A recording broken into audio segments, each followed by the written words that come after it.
A graça e a paz. Vamos começar agora o capítulo 27 e a temática sobre o apóstolo Paulo. E aqui na primeira parte do capítulo 27, que é um dos maiores dessa parte, ele vai falar aqui um pouco da introdução, mas vai falar de uma maneira geral alguns conceitos sobre o apóstolo Paulo, né? Primeiro que ele vai falar que ele era um homem que viveu em três mundos, né? Quais são esses mundos? Judaico, helenístico e cristão. E Paulo ele foi um fariseu que se converteu, né? Então ele é um fariseu convertido, né? Agora ele chama atenção essa palavra convenção, porque Prolade ele não gosta dessa palavra, porque para ele convenção traz algumas características psicológicas de arrependimento, de pecado, e Paulo ele apenas mudou de perspectiva, ou seja, da forma de justiça de Deus, que a justiça não via mais pela lei, mas sim em Cristo. E por isso que Paulo vai ser o precursor, vai ser o que mais vai defender, um dos maiores apologistas, sobre a justiça de Deus, né? A justiça pela graça, né? A justiça que não vem de mérito, não vem pela lei mosaica, não está na lei escrita, né? Então ele tenta mudar essa visão sobre a conversão, né?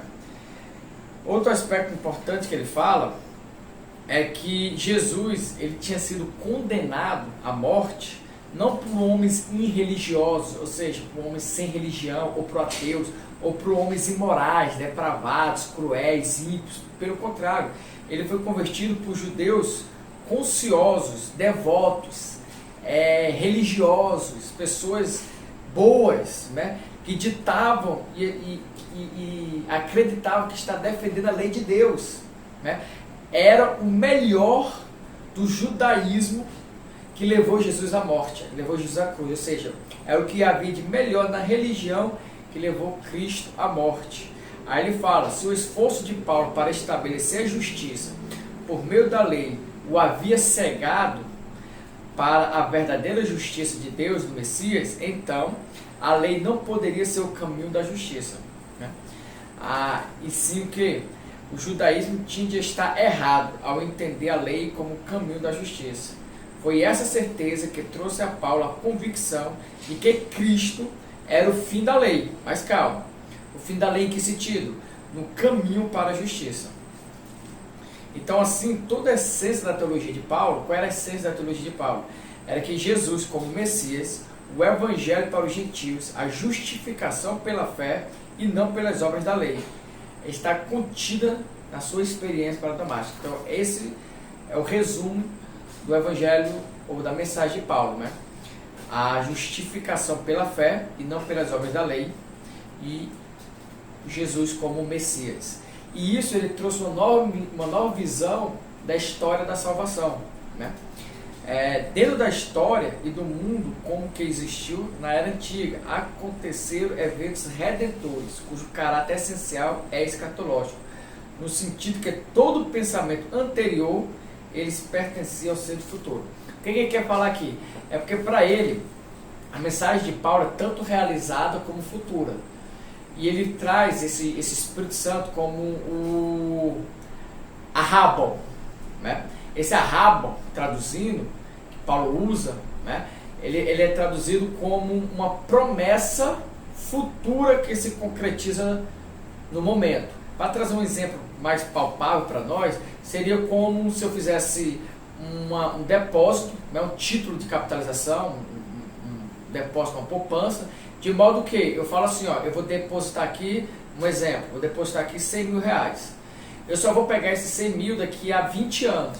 Porém, todo mês eu vou pegar os juros desse dinheiro. Então, isso seria o Espírito Santo na visão paulina, né, esse Arrabon, né, é isso.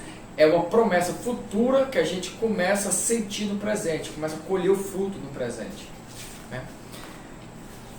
O que mais que ele pode falar aqui sobre esse capítulo? Ele fala aqui na página 520 que é o Filho de Deus que inaugurou uma nova era, que requeria de Paulo uma nova atitude para com as pessoas.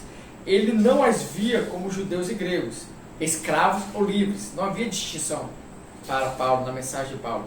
Essas distinções, embora reais, não mais interessavam, todos eles são homens amados por Deus, por quem Cristo morreu, a quem ele tem que levar as boas novas na novidade da vida de Cristo. Então, para ele, não havia mais distinção entre judeu, gentio, livre ou escravo, rico ou pobre, todos eram iguais, né? E o centro do pensamento paulino é a realização da nova era da redenção por meio da obra de Cristo. Então, qual era o centro do pensamento paulino? Era a redenção através da obra de Cristo, né? Mas, basicamente, o que a gente pode considerar de mais importante nesse capítulo, ele é bastante grande, né? Mas o que a gente poderia considerar como importante era isso, né? Paulo ele fala que a lei nunca poderia ter gerado um povo submisso e obediente a Deus. Somente a graça pode tornar um povo submisso e obediente a Deus. No caso seria a igreja, né? Então seria esse nossa mensagem aqui para o capítulo 27.